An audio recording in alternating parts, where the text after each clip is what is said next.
Yotox anti-moustique mooy aar mag ak ndaw ci bépp matu-matu yoo am na booy piis ci rido yére ak moustiquaire ak booy diw ci yaram. Val d'Afrique moo leen di may seen journal de la santé. mbokk yi dal leen ak jàmm ci Sud FM seen rajo ñu dikk ak yéen ci xibaaru wér-gi-yaram wàññi lépp lu aju ci ndeete li am ci xale yi tax na Amref Health Africa lëkkaloo ak hôpital régional bu Kolda amal benn camp boo xamee ne si kat dañ ci doon opérer ay xaleel te duñu fay dërëm ndimbal loolu nag Amref def dafa bëgg rek ñu jàppale xale yi ba ñu mën a ànd ak seen wér-gi-yaram Awa Dieye Diagne moo di directrice bu Amref ñu déglu ko ak Amadou Diatta. camp de chirurgie bi am na importance trop ndax mi ngi bokk ci benn projet boo xam ne nii benn fondation américaine moo ko financé Amref di suñu structure moo koy doxal fii li tax projet bi jóg mooy pour ñu dimbale ñi nga xam ne nii ñu ngi dëkk ci ay zone yoo xam ne nii dafa xaw a sori wala pour yegg fa dina jafe mënuñu jot ci ay service de santé yu adéquat wala boog sax duñu gis fu ñuy dem pour faju ji donc camp bi dañ ko indi fii pour que ñooñu tamit mun a am chance pour ñu toppatoo seen ay doom comme ça ñoom tamit ñu mën a am chance comme yeneen xale yi nga xam ne nii dëkk nañ foo xam ne peut-être soxlawul ñuy def déplacement bu gudd pour mën a jot ci li ñu soxla amul dara lu ñuy fay pour bokk ci camp bi ndax camp bi projet bi moo koy financé à 100% jàppale bi ñu bailleur bi di jàppale ak tamit waa hôpital bi dañ siy def seen loxo spécialistes yi ñëw tamit dañ siy def seen loxo donc vraiment du ñun rek hôpital bi tamit ak spécialistes yi ñoom ñëpp am na lu ñuy contribuer pour que camp bi mën a nekk loo xam ne nii ñi ñuy servir ñi ñuy dimbali du ñu am dara lu ñuy fay ñoom li ñu soxla rek mooy ñu ñëw indi seen ay malade ñu toppatoo leen après ñu delluwaat après ñu dellu siwaat fii tamit pour ñu leen di defal suivi bi ci war ba seen faj wér yaakaar naa financement bi nag war na tolloog lu mat ay 18 millions fukki millions ak juróom-ñett ci suñu xaalis pour ñu bokk si day nekk xale yoo xam ne nii xale yu amagul benn at ba xale yu am fukki at ak ñeent diggante boobu noonu ñooñu la ñuy jël en charge ñi nekk ci école yi ñi nekk ci kër yi comme ñi nekk ci daara yi ñëpp la ñuy jël en charge parce que bëgg ñu bàyyi kenn ginnaaw donc projet bi ñooñu ñëpp boole na leen ci paj bi ku ci am soxla daal bu camp yi ñëwee dinañ leen ko xamal comme ça ñu mën a ñëw indi seen ay doom. directeur bu hôpital régional bu Kolda rafetlu lool activité boobu nee na loolu day dana mën a tax xale li am chance ci faju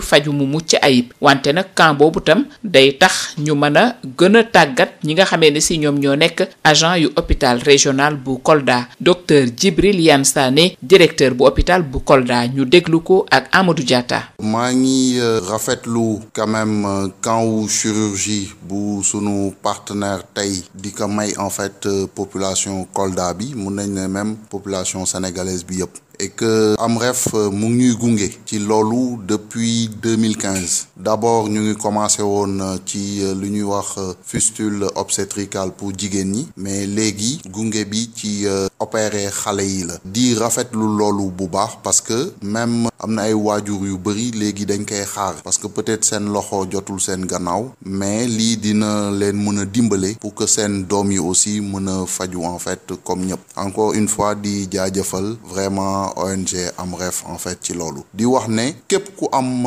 jafe-jafe pour faju ñun ñu ngi fi ak sunu partenaires yi dinañ def sunu kéemtalaay kàttan pour que ñi am moyen di mun faju comme aussi ñi amul moyen aussi mën a am accès en fait ci soins yi. mbokk yi fii la ñu yem ak yéen ci seen xibaaru wér-gi-yaram jaageen jëf ci déglu bi ba beneen.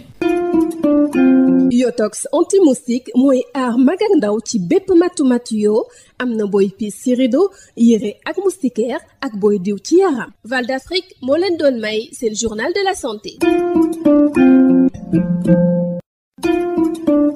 Yotox anti-moustique pour le corps, les vêtements, les rideaux et draps vous protège contre les moustiques chez l'adulte et l'enfant. Val d'Afrique vous offre votre journal de la santé.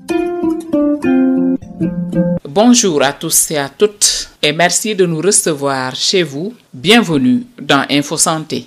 Réduction de la morbidité et la mortalité infantile, Amref Health Africa, en collaboration avec l'hôpital régional de Kolda, a organisé un camp chirurgical pédiatrique gratuit. Cette contribution d'Amref vise à aider les enfants à recouvrer la santé Awa Diagne est la directrice d'Amref. Elle est au micro d'Amadou Diatta. Ce camp de chirurgie a été organisé par Amref à travers le projet Capital Santé qui est financé par une fondation américaine qui s'appelle Astellas Global Health Foundation et dont l'objectif est de contribuer à la réduction de la morbidité et de la mortalité infantile entre 0 et 14 ans. Cette activité est financée jusqu'à la hauteur de 18 millions francs CFA. La prise en charge est totalement gratuite pour la cible, le nombre d'enfants qui est ciblé.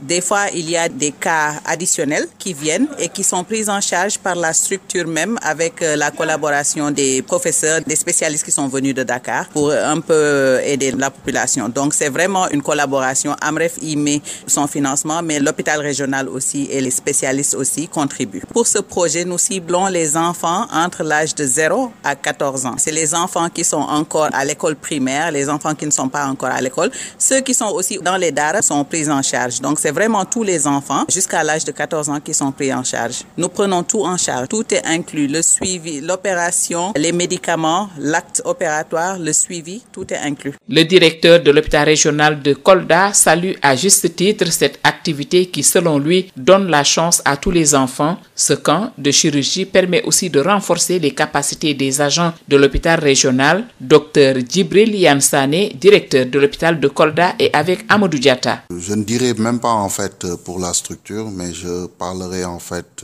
pour la population en fait de Kolda et en général pour la population sénégalaise. Nous saluons en fait l'initiative de ce camp de chirurgie infantile qui est désormais inscrit dans la régularité parce que l'ONG Amref est là depuis 2015 pour accompagner en fait le ministère de la Santé, pour accompagner en fait les populations de Kolda. D'abord, c'était des camps en fait de fustules obstétricales, mais maintenant, ce sont des camps de chirurgie infantile. Parce qu'aujourd'hui, quand même, il faut le dire que c'est un rendez-vous attendu par plusieurs parents en fait démunis qui peinent à pouvoir en fait offrir leurs enfants une prise en charge en fait chirurgicale en fait correcte. Donc aujourd'hui, quand même, l'opportunité leur est offerte pour prendre en charge en fait leurs enfants correctement. Nous sommes là, nous sommes en fait dans le système en fait sanitaire globalement pour une prise en charge en fait globale de toute la population. Peut-être certains auront les moyens pour s'offrir en fait des soins de qualité, mais d'autres non. Mais dans tous les cas, de toujours en fait s'approcher de la structure parce que nous, avec nos partenaires comme Amref, on aura en fait toujours des possibilités pour prendre en charge en fait tout le monde. Info Santé, c'est fini. Merci de l'avoir suivi. Yotox anti-moustique pour le corps, les vêtements, les rideaux et draps vous protège contre les moustiques chez l'adulte et l'enfant. Val d'Afrique vous a offert votre journal de la santé.